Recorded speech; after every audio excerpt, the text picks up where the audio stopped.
¡Yepa, Iván! ¿Qué tal, chavales? ¿Cómo estamos? Vamos a dar tiempo que empecéis a entrar todos, que ya sabéis que hoy tenemos charleta pata negra, ¿eh? 5 jotas, jamón del bueno, vino reserva y caviar de Rusia y tal, de lo gordo, gordo, gordo. ¿Qué tal? ¿Cómo lo lleváis? ¿Cómo estáis? ¿Bien? ¿Tranquilos? Muy bien, vais dejando por aquí algún comentario, ¿eh? Porque a veces, mira, aquí que pone, al lío, pues sí que es verdad, al lío, arrancamos con la turbina ya a tope.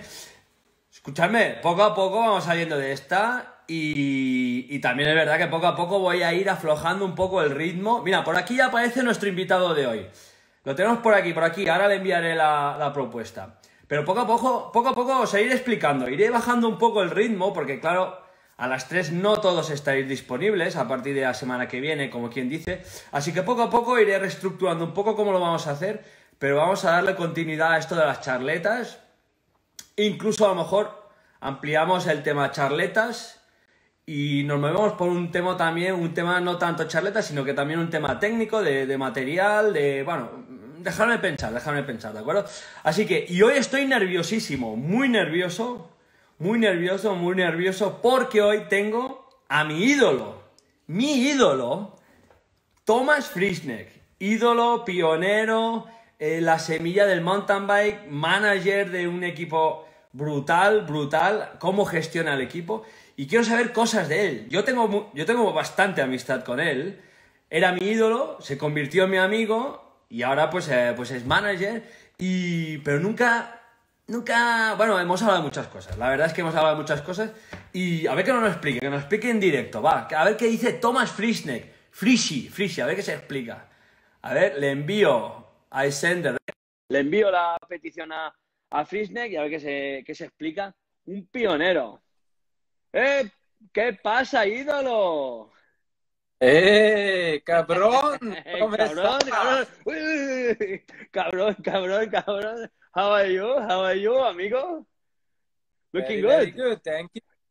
I Look, could understand this much of you talking shit about me, eh? yes, always shit. The good friends, you always talk shit. Always talk shit. Yeah. Always. Because this is the good friends. The good friends, they have something. The good friends, they have always something that can ruin your life. Yeah, exactly. And Exactly. it's actually tough to see your face to make me laughing. It's your first time you make a live Instagram or not? No. Now you got me. Hey, Yeah. you know, I'm one generation older than you. I just got an iPhone last week. And yeah, this is the first chat on Instagram. Huh? Hey, this is good. I'm learning. I'm old, but still learning. Always learning. And you are the kind of person that we need to learn always from you because you are a kind of person. Later we will talk about. But how is the quarantine in Switzerland? It's okay. You had a big lockdown or not really in your area? Jose, to be honest, I love it because it gave me like 2 extra months of my life I was always looking for. Yeah. I've been since I'm 20 years old. Now I'm 50. I've been running around for 30 years.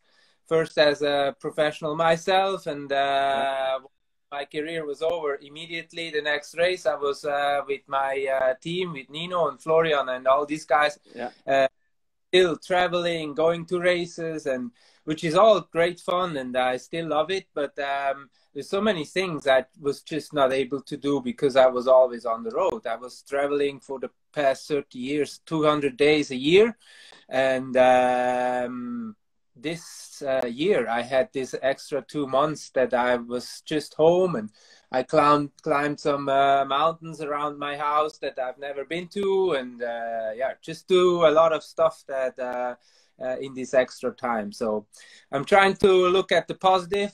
I cannot say it's I love it because it's all great, you know. With the racing, it's obviously a big down in general, but yeah, it's always you remember that from racing, when you have a flat tire or if something happens, then you can either quit and sit on the ground and start to cry, or you can continue trying to make the best out of it and maybe see the positive finishing in 27th instead of not finishing at all. So looking at the positive. This is funny. This is funny because with other guys, I started to make the chat live Instagram since 17th of March, and most of the guys, I have always a question for them. Okay, for the first guys they had only 1 week, 2 weeks lockdown, but now it's like 70 days in Spain lockdown. So and everybody is finding the positive thing, and most of them, they say, they answer exactly like you. They say, this is the first time I'm 70 days stop at home, never been at home so long without injury, without something that really stopped me. I mean, obviously it's a coronavirus that stop you, but without an injury or without a broken something. And most of them, they also say that they had even time to get worried, to say, well, what I have to do now? So I have no direction to go. So you mentioned there is one difference between being stopped and being at home now. For all the athletes, it's the same. You have no goal. This is a problem. Break a collarbone, you're at home all grumpy and crying, and all the others are out training and racing, and you're the only one injured at home, sitting at home. That's why you have a good reason to be grumpy. Now it's for everyone the same, all over the world. Nobody's racing, and the situation is for all the same, and we're all in the same boat, and therefore it's a bit easier to handle this situation in a way. Yeah. You mentioned 30 years traveling and moving all the time, and you mentioned 21 years old. So that you count 21 years old when you were 21 years old and you started mountain biking, more or less. That was in 91, your first world championship in Durango, right? It was 1990, and I was 20 years old. Durango, 20 years. But I posted this morning a picture. So I like to ask the guest I have always in live Instagram. I like to ask the beginning, the roots of everybody, because I like the roots of athletes. And in your case, I know that is a Frischneck saga. Like your father was rider, you are rider, your son is rider. And but okay, you come originally from cyclocross, totally cyclocross till 2019. Well, world champion, junior world champion, and then 20 years old. How you discovered mountain biking in Switzerland? Well, actually, it was cyclocross that helped me to discover mountain biking, because when I was 18 years old, as a world champion, we had a couple Americans racing here in Switzerland for the cyclocross season. And one of the guys was Don Myra, who was in '89 unofficial world champion in the US. Mountain. That was before the UCI had its first official world championship. And the other guy was Dave McLaughlin, who was at that time a racer, but he had a team going that was called Team Ritchie. And he said, "Oh, fast cyclocross rider, you're probably also a good mountain biker. Come to us to the United States and race for Team Ritchie in the US." And that's what I did. I got this offer to come over to race the Norba Nationals. At that time, this was the top series, because the sport in the United States was already much bigger. So I was 20 years old. I was the first European mountain biker that went to the US to race there. I was the only European rider. And there was Tinker Juarez, Ned Overend, John Tomac. All these guys. And Grishy Grewal. All the big names. And the first race I did was the Michigan, Traverse City. I finished 17th. John Tomac won, and race I won ahead of John Tomac and Ned Overend, and that was the start. Man. Yeah. And you used to fly to America and back, or you spend 1-2 months there, living there? Whole summer in the United States, in Palo Alto. It's pretty funny actually that I lived part-time in Tom Ritchie's house, which is where when I was training back then. It is exactly the same trails that Kate Courtney now trains on, because she lives from Tom Ritchie's house. And so it's kind of like that circle that closes now. The circle. I've been out to go back, go and ride my original trails that I did train. So it's pretty cool. You probably even not build them, because at that time the trails, they were not built; they were just opened by bikes and motorbikes. But probably with some of those trails, they were opened by you and some of the guys at that time.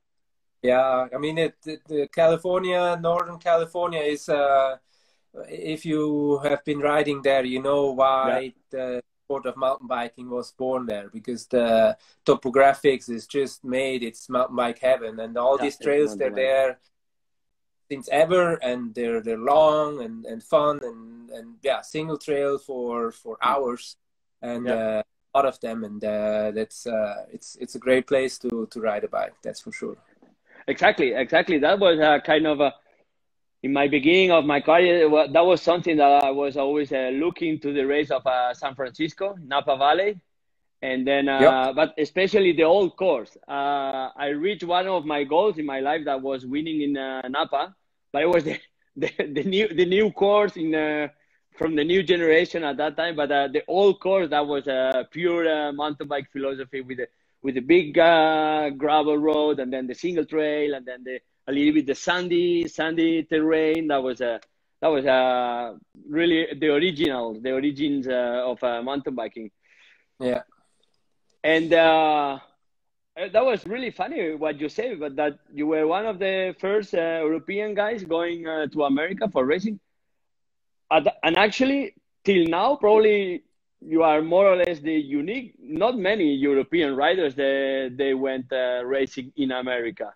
It's more about the Americans. They come here than we used to go to Norway. That's Rasmussen went 1 year, I think, but for the rest, you were a really pioneer. So we always talk about the pioneers in mountain biking, and then actually you were also a pioneer in starting mountain biking in America. Well, it is. It shortly after I did my first year, then 1990 was the last race of that season was the Durango World Championship. First ever UCI World Championship. I finished second there behind Ned Overend, and that was then also the breaking point where a lot of the old Neverend, we call him. Back then we always had nicknames for everyone. That was called Old Neverend. Later on. Later on. Yeah, it changed pretty quick after the UCI announced the first official World Championship, and then the year after, in 1991, we had the first official World Cup, Grundig World Cup. Then the thing got more international, and the Europeans took over the scene in a way. Then at that time, no more reason to go to the United States as a European, because all the show was happening here in Europe. And international 10 races. I remember there was a long World Cup. But it's pretty funny what you say about the nicknames, because like nowadays I have the feeling that okay, all the riders they have to be like Nino, all the riders they have to be like Van der Poel.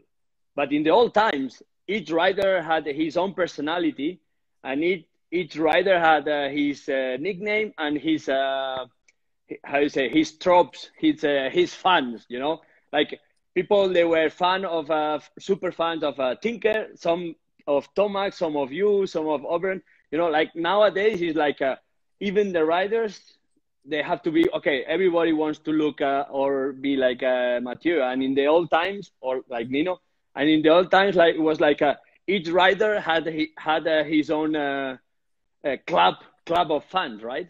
Yeah, that is very true.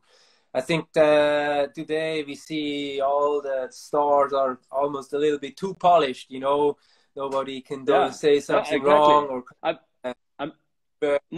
Most of them they are cut in the same shape. Exactly. And back in the days when best example is Tinker Juarez. You know, Tinker was the guy that there was so many rumors about this guy and so many stories that book of that one character in the scene. Yeah. For example, he didn't know how old he was because they kind of forgot his birthday or whatsoever. And the characters were much stronger, and therefore also the fan group of those characters was like was very, very strong. Totally different people coming from different areas too. You know, Ned Overend, before he was a runner.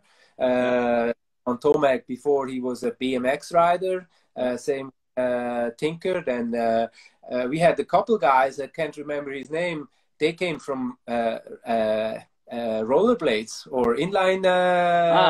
The Zadrobilek. No, Zadrobilek of one of those. Came from the road. He was racing the road. Okay. And the road. Obviously, a lot of Europeans then switched from road racing to mountain biking.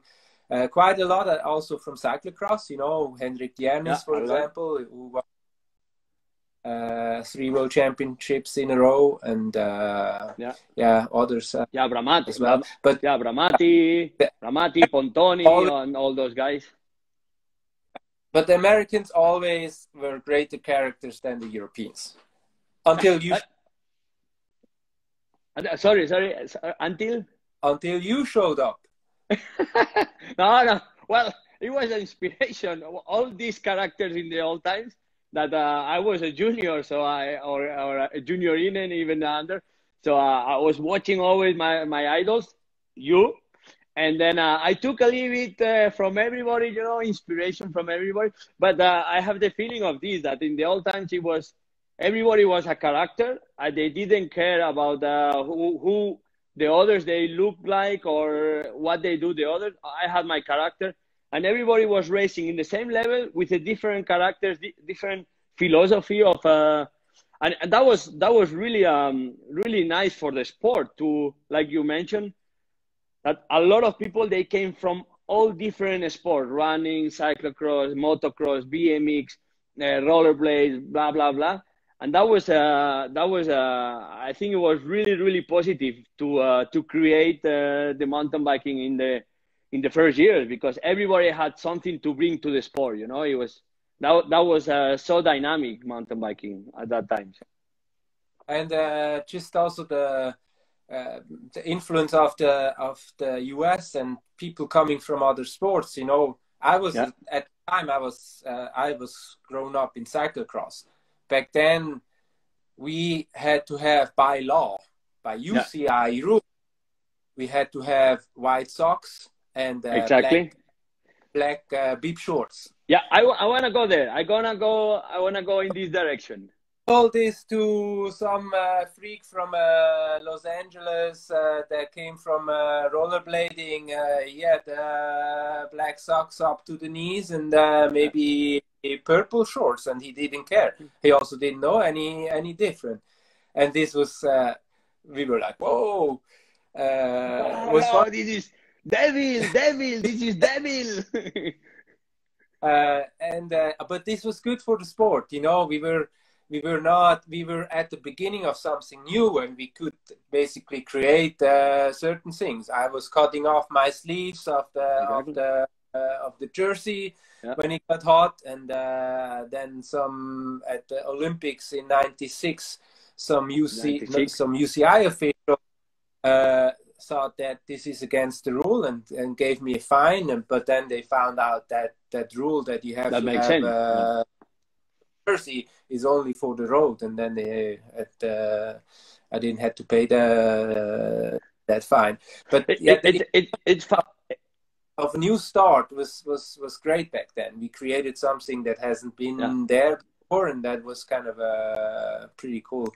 It's pretty funny because like now there is a lot of great engineers and creators and visionaries and blah blah blah, but it was really funny because at that time it was a construction of the sport and a construction of rules also, because okay, you took the rules from the UCI from the road, but it was not the rules that according to the sport that was growing at that time.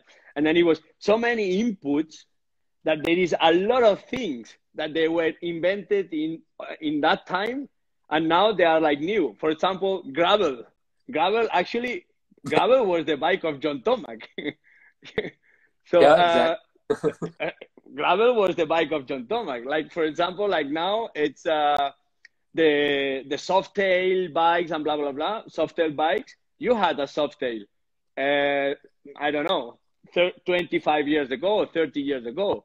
Like a soft suspension on the road bikes, like a soft stem.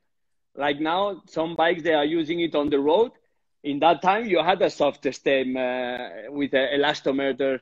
So it was really funny because a lot of things invented too early. Maybe it was too early. Now they are getting more and more popular. But in 30 years ago, it was like, it was so creative at that time, the sport. And then, but suddenly, like you mentioned, it started the big show, the money show, let's say. Coming the Grunding, coming the big sponsors, the teams, they started to pay big money. Mountain bike was growing huge around the world in many countries. And then the things, they became really serious.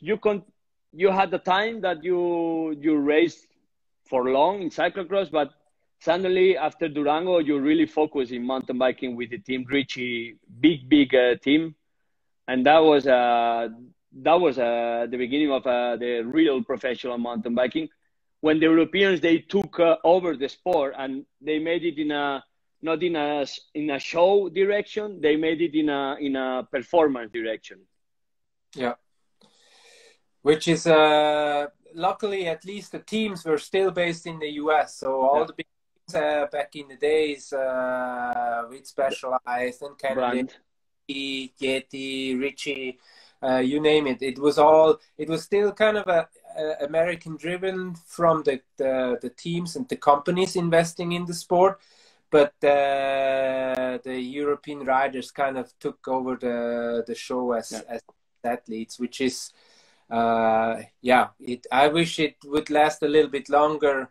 Now we see the roots coming back with someone like Kate Courtney and Christopher Blevins. I think it's important that the sport comes a little bit back to its roots, where the Americans had a huge influence at the very beginning, still have in a way from the industry side. And I just wish they would have more races, more big races, and a World Cup race, proper World Cup race. We haven't seen any World Cup race in the United States. It's a long time ago. Really a shame. And but maybe someday we'll. Yeah, we miss a little bit the American World Cups with American philosophy. Actually, we were in America, in Windham. But back to the California, like the roots of mountain biking, that was that's really important for the sport. to get back the balance, to get back to the balance of marketing, image, performance, to make it more balanced between Europe and America, more riders, that's for sure. And then you started to become the big idolo of all of us. You, Tomac, it was a kind of division. You had to choose your mom or your papa, you know. It was like either you are Tomac, either you are Frischi, you know. It was many other riders, but in my case, I had to choose, and I chose Frischi. And then, yes, directly. Even I didn't like it that you ride always with a stiff fork. I thought this is you need a lot of talent to ride a World Cup 3 hours race with a rigid fork. That was a big talent. But that was the beginning of the big years, and then you start to get huge results constantly from 1991 till 2004. That was your last medal in the World Championships in Les Gates. Third position with 34 years old. But it was constantly second, till one day you became a world champion cross country, with a delay gap. But and then a huge result in World Cups. How many World Cups you won in your career? You counted? 17. 17 World Cups. I won 17. I know that because I planned World Cup win. I planted a row in Tuscany, a row of wines, and I was 17. A name of the World Cup race I won. It's 17 World Cup wins in mountain bike and 1 in cyclocross. Wow, amigo. Actually, you should plant 34, because the World Cups in the old times, they were 3 hours, and now it's only 1 hour, now 1 hour 30. So actually, in this time, you will have 34, the record, right? that was a big change, eh? We had to earn the money back then. We were not paid by the minute. Was not as good as Nino today. Right now. Yeah, that's true. Well, actually, you created the mountain bike, like we said before, and then also you were the kind of rider that I always look to the Swiss guys, because beside the results, the Swiss guys, you were always able to create, to be innovative in the sport, and you were always, and the new generation, the Swiss guys, they are always creative in terms of searching something to improve performance, discovering. And then you were one of those riders in our history that, like you mentioned before, you even changed the rules of the sport, like cutting the jersey, even racing World Championships cyclocross with a flat handlebar. And then since that time, the UCI, they say, no, this is not allowed. This is. So, I mean, you were also pushing to create something, something completely new, breaking the rules, creating new rules, specifically for mountain biking. And there are not many riders, especially right now. It's not possible to change rules like in the old times you made and your colleagues. And then so you started the sport with racing 3 hours, and then you end up your career with 1 hour less of racing, World Cups of 150. So what about your opinion of the evolution of the sport in terms of technically and everything is incredible, but also the time, the racing gap? Well, it's obvious that when we started out with the length of the races, we didn't really help the sport to make it attractive. And we also have to take in count that it really took about 20 years to make the sport, to form the sport in a way that was actually good for attractive. TV interesting for spectators to watch. Somehow this whole evolution was actually quite slow, or too slow even. Yeah. And, I think now in a race of 90 minutes, the best guy wins anyway, if the race is 90 minutes or 3 hours long. But if it's only 90 minutes, it can be televised well, and it's a much bigger show. It's more interesting to watch, and I think that making the races shorter was kind of like the breakthrough to make the sport TV valuable. Yeah, actually, the only positive thing from the old times was like you could really eat an energy bar, completely energy bar during a race, and you could really drink a completely Coca-Cola. Like right now, it's in a race, it's no time for eat and no time even for drink, more or less. Back then, you had to eat the whole bar, otherwise you don't. Exactly. I remember I learned it from you, because I started my career in Spain, and then suddenly I won the World Championships in '96. But actually, I have a super good remember from you, because it was the junior race, and then I didn't know you. Well, I know you from picture, but not personally. And then you came to me. Maybe you don't remember. I remember really good, because I was really a junior, and that your idol comes to you and says a couple of words to you. It was really important for me. And then you mentioned, hey, good race, boy. Good race from Spain. Congratulations. I like it. So I learned it a lot at that time. And that was really important for me. But then the year after, I signed. Was that in Mountain End? No, that was in Cairns. In Cairns, in Australia. In Cairns. And then suddenly after the race, you were watching the race, and then I remember exactly. Watching, or you were just starting your training, and then you gave me congratulations for my race, and for me I was completely my idol touched me. It was impressive. But then the year after, racing with the Scott team, that I signed a contract with the Scott team, that was the year I started to meet you, because it was in Freiburg with a lot of persons. We know each other, and then I learned the theory about the Coca-Cola in the last lap.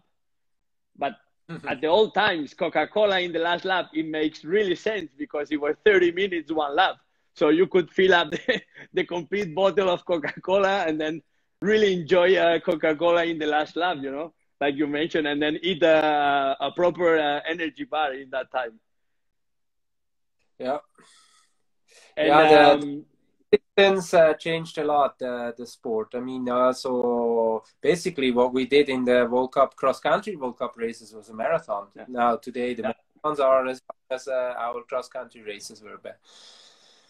Yeah, exactly, there was one well in Colorado where I was the only one to not finish over 3 hours. I had like 2 hours 57 and 3 minutes ahead of second guy who was already 3 hours something. That was the longest World Cup race in history. And but it was but it was also a really long one in Plymouth, or with a really muddy. I was not there, but I read about. It was a really long one in Plymouth. I don't know. Henrik Jernis won there, or it was also 3 hours or 3 hours something. Yeah, that was crazy. If you think about that, it was really crazy. And then it was not possible. Like if you shorten the loop by one lap, it is then maybe only 2 hours 15 because the lap was 45 minutes. So it was a little bit difficult. And then conditions were bad. It would add like 30 minutes to the race easily. Yeah, I think the worst lap at that time that was the beginning when I started in '97. That was Offaly's. Offaly's, they had a lap of 11 kilometers. 11 kilometers. It was 4 laps only, and then I remember it was one of my first World Cups. I started, and then after 2 laps, I said, no, this is enough. It's too long. It's unbelievable, crazy. Hopefully, it's 11 kilometers the cap.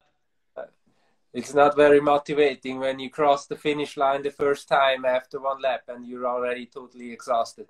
Yeah, exactly.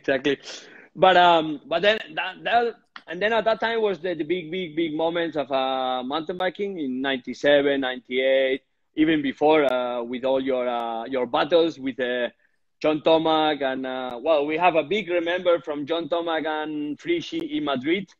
One of the big World Cups in Spain. So still not many World Cups. They were made in Spain, always in Andorra and in Madrid. Okay, the Casa de Campo, but it was that was the beginning of the big mountain biking, and we could see our idols in Madrid and Llinars del Vallès in Barcelona, where you won. Probably you remember that was 92. 92 you won, stopping, this is really funny, stopping like 500 meters to the finish area. It was a big jump, and then you stop in the top of the jump and say hello to all the spectators. Imagine, in a race. You remember, huh? Yeah. I was there. I was there with a camera. Race in Spain, the spectators were always the most enthusiastic in Spain, especially also in Madrid. There was we back then we had more spectators than at the races of today, except maybe very few in Nove Mesto. But yeah, we numbers like in Nove Mesto today, and that was early 90s. Yeah. I think. The race in Barcelona was 93 when 93 can be 93 and from those times sorry the one that the battle with John Tomac and me that year when he won, I was there was like that last descent going down to the finish, the stairs with the stairs, Otto and the stairs. And I went into the descent on the stairs to the left, thinking, "Oh, now I have him," because the finish straight was too short to sprint. And just when I thought that I'm gonna win the race, John Tomac flies over me, flying past me on the stairs, and landed on the stairs and won the race. That was That was crazy. That was crazy. He was the best. He was the best, but he was like for me it was honor. It was for me the greatest thing to race against this guy, because his style is I think was even more stylish than when I look at Nino today racing, or when he does his whips and stuff. John Tomac was the best. He was always looking like cat going down the trails, and it was just that's probably why I was going so fast. I just tried to keep up to see how I had always best view of John Tomac was riding behind him. I was the stairs, they're still existing. They are stairs made of wood, you know, but really ugly stairs. And I think right now, if we go with a 29 bike, I think it's gonna be even hard to jump those stairs, or even to jump and land in the middle, because John Tomac didn't jump all the stairs. He just jumped and landed in the middle.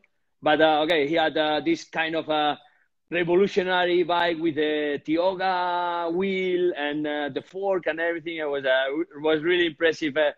Remember from in Spain, a lot of people, they remember this end of the race. It was the most impressive end of the race. So we can say that for you it was can we? The travel of his fork, like 30 millimeters, you know, and then the funky Tioga disc wheel, maybe 1.9 tires, and it would take something today to do such a jump that he so losing against such a trick was an honor. Oh, that's what I wanted to ask you.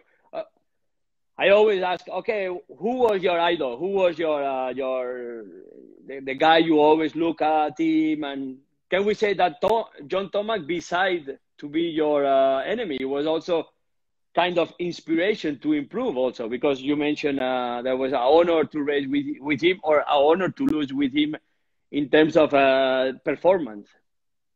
Sure. Definitely. I mean, that was back then. He was a bit older, and yeah, remember I was very young at that time when first exactly. I was 20 years old, and just being able to race against him or race with him, I was always trying to fight for some respect from him. But he was kind of a very reserved, American. He was American, like. Yeah, but for me it was obvious. Even I was faster climbing and faster at some point. I would probably rather ride downhill like him and be slower on the uphills and not winning. He was the best for me. He was an inspiration for sure. And maybe you can answer. And the worst enemy?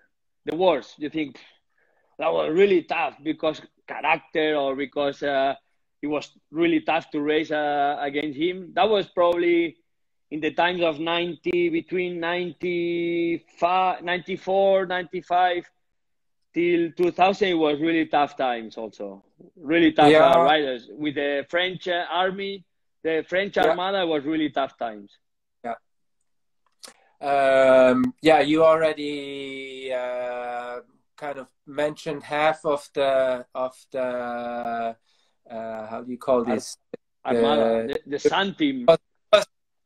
Your answer was, who was your biggest enemy? It was not a single person, it was a country, and it is between your country and my country.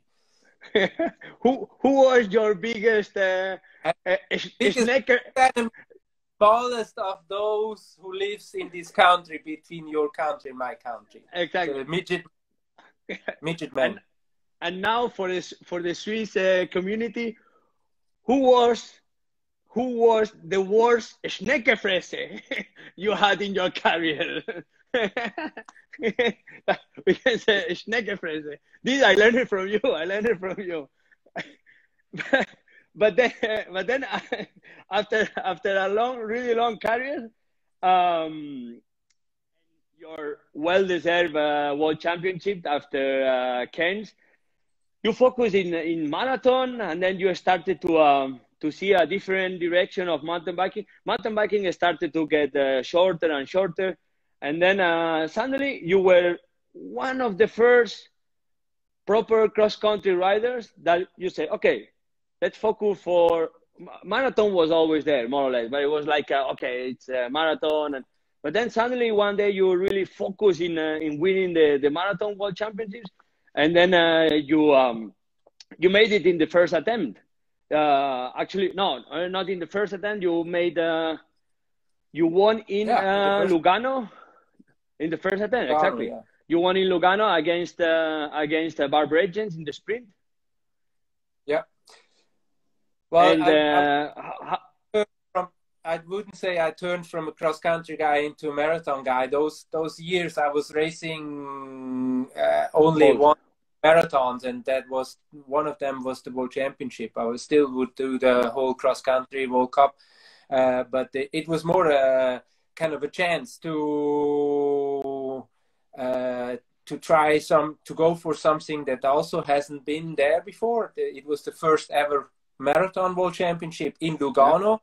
Racing in Lugano country, trying to go for the world champion jersey. I saw my chances bigger in marathon than in cross country, so I did prepare that year more specific on the marathon world championship, and it worked out. And yeah, there's many that follow and will follow to become marathon champion, but there is only one that's the first one.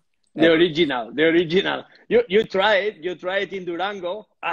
just net over in Tokyo. But then you tried the first World Championship. You tried in marathon, and it was you took it. So even in these things, you are pioneer, because at the end, you are the only rider, I think, in history that you won cross country and marathon also. No, that's not true. No? Christoph Sauser. Sauser, exactly. Christoph Sauser. Well, both in the same country. Fanculo. It's always the Swiss guys, But then... soon there will be a third one of that country. Okay. And then okay, and 2003. But then you mentioned you were focused in marathon for that special season. But then you keep riding a really high level in cross country. At the point that you went to your last Olympic Games in Athens. So the first time you were also pioneer in the Olympic Games in Atlanta, when you finished second, and then three Olympics at Atlanta, then Sydney. That was probably the worst moment in your career, maybe. The worst race, leading the race the whole day. I saw you because I was in position 4 or 5, and the whole 2 hours, 10, leading the race, alone, and then in the last lap, explosion. So we can say that was probably the worst day racing for you. Yeah, that was a disappointment because I was in excellent shape, and at that point still trying to win that big race. So that was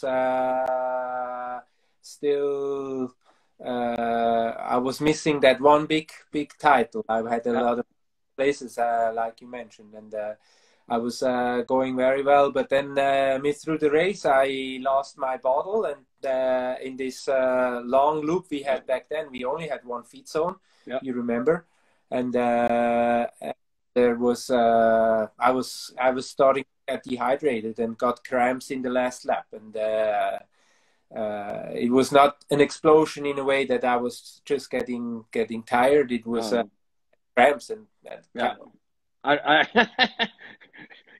kind of robot. Times of robot, times of the robot. I remember passing you in the last lap. One of the last climbs, there was quite of a steep climb, and then I remember passing you, and then I think you finished 5, and then I finished 4 or something like this. I finished 6. Yeah, 6. Well, and then ending your career, you end your career in 2008. 2008, huh? Mm-hmm. That was but before ending your career, you made really smart movements, like the day that the team Richie, the mythical team Richie, stopped. Then you had a big move for Scott. That actually I left the Scott team. Then it was 1 year existing. 1 year disappear, and then you took. Then you arrived to Scott. This is something I miss in my life, to race in the same team with you. Mm-hmm. I had to. I changed in the wrong moment. The Scott team. Scott had to replace you by a cheaper rider. Exactly, a cheaper rider. That's true. Because you bring a lot of sponsors. That's true. And then that year, that was the beginning of the existing Scott team. It was a perfect combination. The biggest Swiss rider, the biggest idol in Switzerland at that time they started to exist also Christoph Sauser, many other top riders in Switzerland, but you were always the top guy, and the combination with the top Swiss brand, American brand in the beginning, but then completely Swiss brand. And that was the beginning of the existing team that was a big challenge to for you to make a big move and start something from zero. And actually, you started with Rabanel, with the Martino Fluid, you, and then that was the first seed of the existing Scott team. Yeah, it was. I mean, I always wanted to evolve in a certain way, and because I was already racing for 12 years at the professional level, I did not make any bigger progress anymore as an athlete. So I was kind of trying to hold on to my level, still being up there, and once in a while being able to win a race. But I wanted to evolve and get further in a way that I was not able to do anymore as an athlete. So I took the challenge to start my own team together with our Swiss national coach Andy Saley. This was Andy. And then for 6 years I was actually racing myself and being a team manager, something that kind of Bart Brentian still does. And organizing the Swiss Cup. At what time was Swiss Power or how? Yeah, the Swiss Power Cup or. Yeah, the Swiss Power Cup. I was not so much involved in those races. I had my own. That was Andy. Bike challenge that he always took part. I got to the point where I just wanted to make the sport bigger and more accepted, and because I did have the opportunities to move things, you know, with events, with the team. I took that challenge. It was motivating for me to do something, create something that has not been there before, and.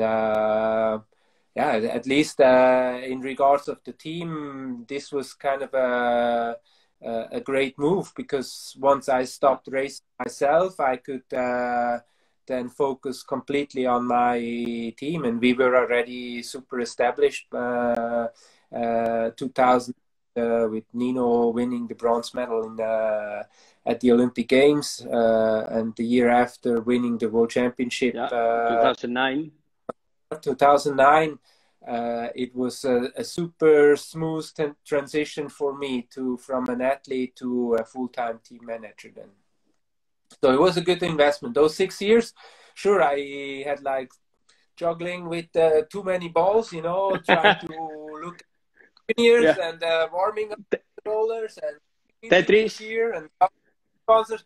So I was not very focused, and it might have taken a little bit of performance away, or the one or the other victory or whatsoever. But I felt good in my role to be in charge of a bigger thing than just being an athlete, and that really paid off for me, because it then led me in a great future after my career as an athlete. Because you remember this time when you were an athlete, we had the best life that you think of, right?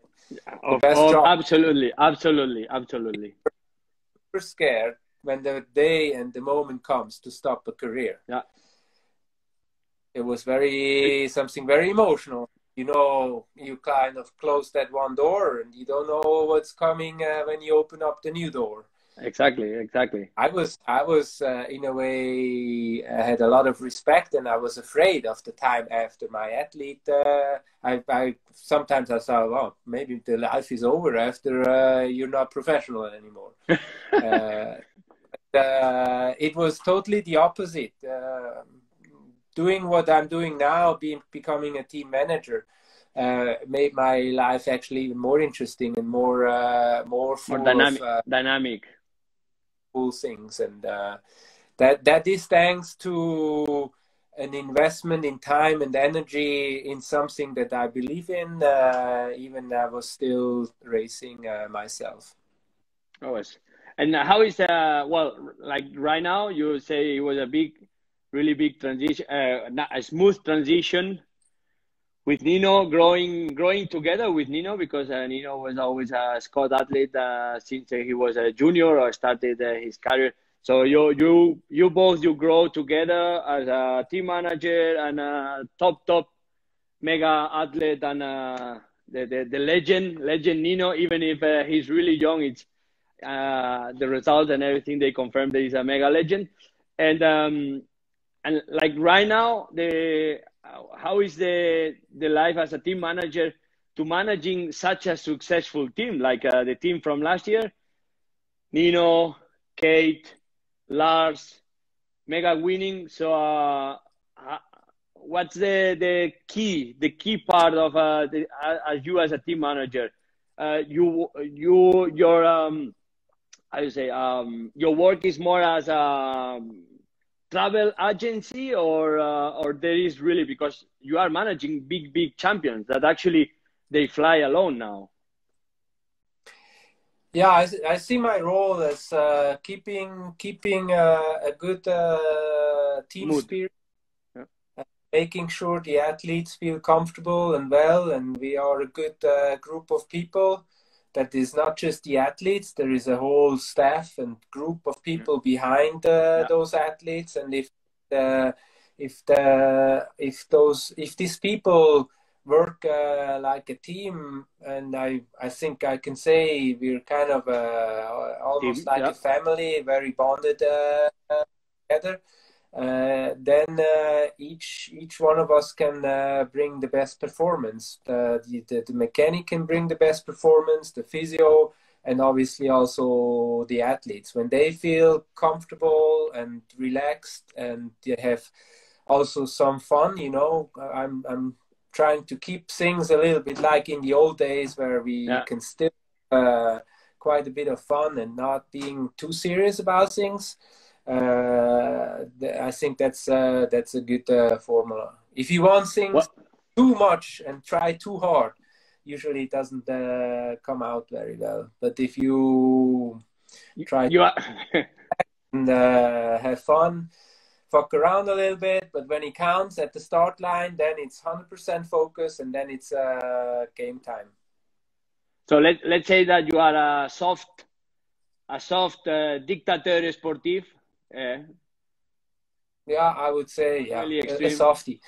But a softie, but for sure, you forbid.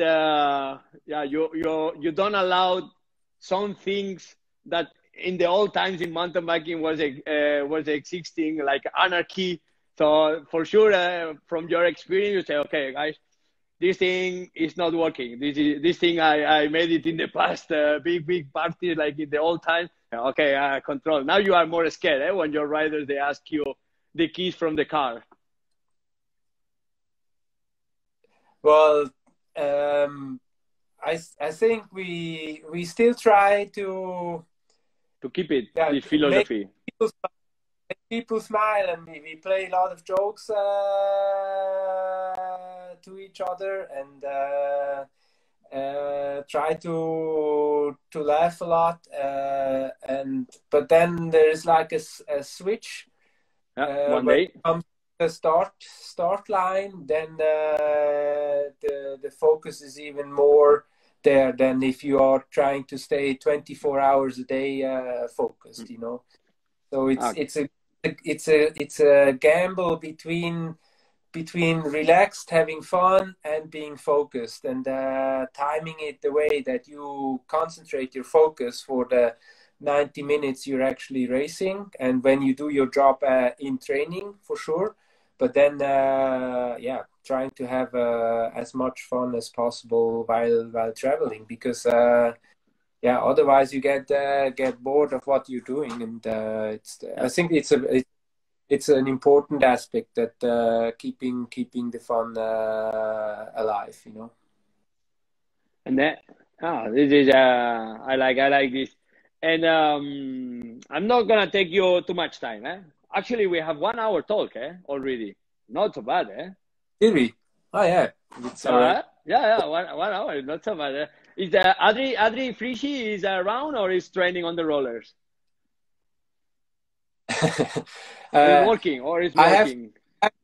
I have to clarify. We in Switzerland we had no lockdown where we were not able to go outside and ride. So the rollers were never existed. Bad weather conditions. But no, he's out. He's been training this morning. Now he's out. He has a big hobby, and that's fishing. And yeah, I know. Pond in Massavecchia in Tuscany, and today a new fish delivery came in that he had to. Yes, to arrange everything. And yeah, and talking about Adri Frischi, this is the new generation of Frischneck family. And how you hold the situation as a manager, puppy, and at the same time, yeah, the kid that actually we saw him really small. Now he's old. It's big and successful. Top 10 already last year in the World Championships, and must be impressive feeling from you. Well, first of all, I have to say I'm very proud of him. How everything evolves, you know. You can at the beginning of a career, you can say, he's fast because he's the son of Frischi, and maybe he has a better bike or whatsoever. Yeah, exactly. Not even true, because I kind of at the beginning tried to slow him down wherever I could, and he was when he was like 7, 8 years old, he was at the start line with rubber boots in a mountain bike race when the others already had pedals. And no, but he evolved. Steps. Yeah, I remember the time that he was young and started to be junior, and well, he was in the team. That's true, but attention, he was in the team like a normal rider, or even worse than a normal rider, because you told me, and he confirmed it. He said, no, he's here in the race, but tomorrow, Monday, he has a job to do in Switzerland. He studied bricklayer, I think, or something like this. And then you said, yeah, he had no big favors. He said, no, he's rider here. He has to show his capacities as a rider, but also on Monday he has a job to do. No, he really had to earn his spot in the team, and maybe even more than other would have to, because as the team manager, I couldn't have people say he is so. Because it's his son. He has to earn his spot, and he does it in a good way. I think he is making constantly progress, not in big steps, but constantly progress. And obviously, he's not gonna be the second Nino Schurter, but anyway, there's nothing there that can be in his steps. I do see him as a very valuable professional in the future. He still has he's 25 years old, so he has the future still ahead. And if I think, it's actually not that big of a problem. It could be potentially quite a big problem, being the manager and the father, but. The relationship is quite good. He also, on top of that, he still lives at home, so I see him every day, and once in a while I go ride with him if he has an easy day. But no, it's a very good relationship, and I like how it turned out, and I'm proud of it. We're still the only 3 generations that were able to win world championship medals in cycling, because my won 7 championship medals in cyclocross. 70s. Then I won a couple medals in my career, and a couple of medals. You mentioned a couple. Hey, you have tons of medals. you still having your tons of medal behind the door or not? Yeah, no, you know why not? Because Why? my smallest, my little daughter, when she was 3 years old, she figured out how to use the scissors and cut the medals off the band. No, really? So I have a box with the bands, the world champion bands, and I have a box with single plates. I tell you, I learned a lot from you. A lot. From watching you all the time, inside the race, outside the race, I learned a lot. But I think the day I learned more was the day I visited your home. So it was a big day for me to visit the home of my idol. Is the picture I posted this morning with the cow. I don't know, you painted the cow or is still the same painting? If you want to come back and feed the cow is still here. Still here. So, yeah, that's much older than we did from the picture. Yeah. The three of us, the two and me, we got older. The cow is still looking the same. Yeah, okay. better. But so that day I learned a lot, and then I learned the day, the moment I enter in your home, and then how you call the lock of the door. It was all the medals holding there in the door. So actually the medals, they open and they close the door, and then I asked you, why you have here the medals? And then I kind of remember that you answer, well, the important thing is not the medal. The important thing is how you get them and the time you spend to get them, or something like this you mentioned. Like finally a medal is just a piece of metal, you know. It's the good thing is that remember the 2 hours 20 of racing. This is the biggest medal you have in your time. And then if I show you 1 second, I took inspiration. I look at my medals. My medals, nice. They are exactly the same like yours. They are not holding in the house. They are not holding around the walls. They are just in a bowl, and I just put them there. And then when people come to my home, I answer the same thing. I say, well, the important thing is not the medal, because you can go to a jewelry and they can produce, or in China, they can produce exactly the same medal. This is not the important thing. The important thing is how you get it, the way it takes to make it, the time, and finally the 2 hours, 5 minutes gap. This is the emotion, exactly. So this is one of the big things I learned. Probably the biggest thing I learned from you. And now we go a couple of minutes, and then I let you go. How is the situation now with the team? So now you have a calendar. Finally, you have a calendar. You already reorganize a little bit the calendar in case the official calendar is going to take place, because it's a date, but nobody knows exactly if it's going to be finally racing. And do you plan with the team some training camps before? Because now it's a long time that you don't see probably the riders, the complete team together.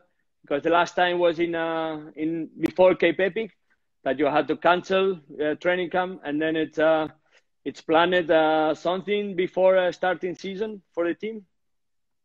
Well, it's a bit weird. I know you as a very positive person, and if I listen to you now, you bring something up that I didn't even consider. For me, the calendar is not just something on paper. This is gonna be our new calendar. Yeah, exactly. We are gonna be racing in September. I'm very positive about it, and I don't question that we're not gonna be racing then. So, you know what I think like this, because 3 months ago it was like nothing could stop the world, you know. Nothing could stop a country. Nothing. It was like, okay, except a war with bombs, physical bombs and things like this. And then now I start to think like this sometimes. Well, this is a good plan. It's a date for all the races is a date. For Tour de France, everybody has a date now. But a minimum thing can stop everything. So that's why I mentioned, okay, how is the situation now of everybody? For riders, you have to consider as official.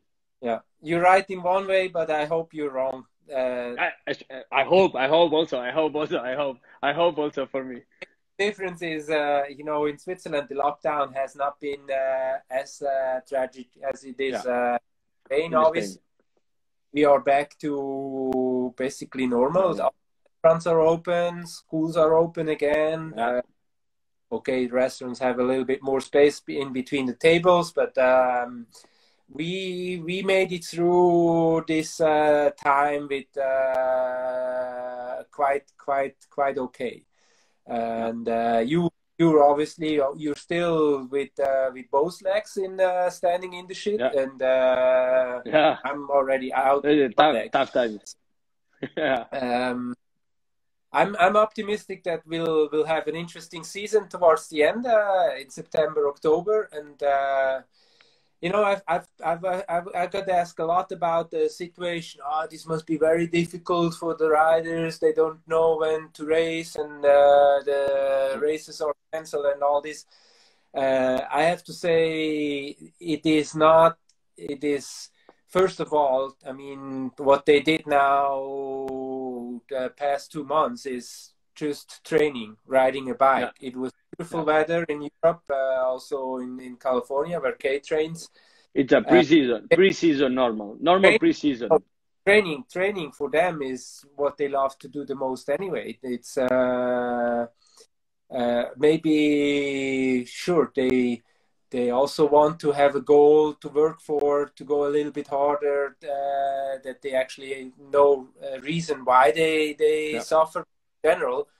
Each one of them, they love to train, and that's what they did the past 2 months. And now they have a schedule coming up. It's basically like they were maybe now in January or February, and they know the World Cup starts in May. Now the World Cup starts in September, so it's not what bothers them so much that the races are delayed. It's more the uncertain times that we're looking forward to. You know, as a professional, you depend on sponsorship, and right now everything is kind of on the edge of collapsing. The economy and even we suffer through this period now. Next year, there will be most likely less promoters that are able to put up good races. There will be less sponsors. Then maybe it's the time I bring a World Cup to Spain then again. Well, I propose you do two things. One is I want first, even more important for me would be that you finally do what I'm doing and putting together a team for Merida, being a team manager, having Merida back in the racing, World Cup racing with you as a team. This would be my first request, and then the request I take it. Bringing back a good race in Spain. Okay, this is a second thing. I have two tasks from now till 1st of January 21. I have two tasks to do. Yeah. Perfecto. So with those two tasks, homeworks, you send me homeworks. I have to do till 21.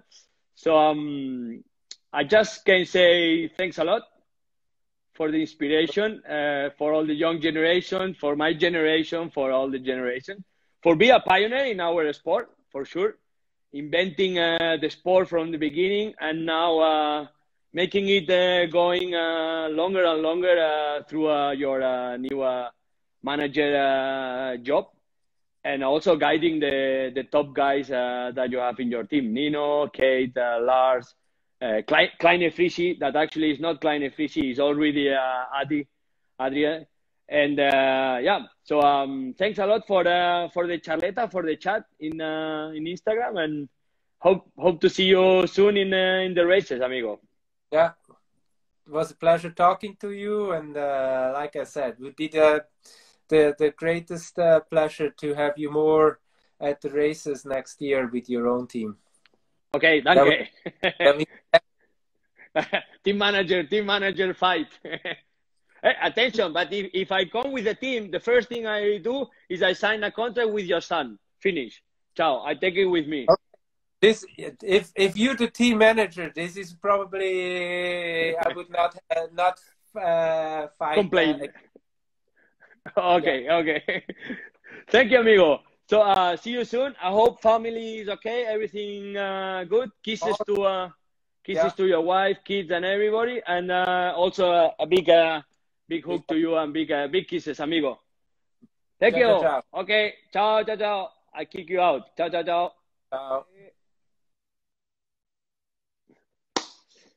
Bueno, pues ya lo tenemos, amiguetes. Ya tenemos aquí a Frisy, un grande. Lo tenemos, hemos acabado aquí. ¿Qué os ha parecido? Es un grande, ¿eh? Empezó el deporte, pionero, inventaron... Es que no sabéis, los artefactos que inventaban en la época, que ahora resulta que son modernísimos.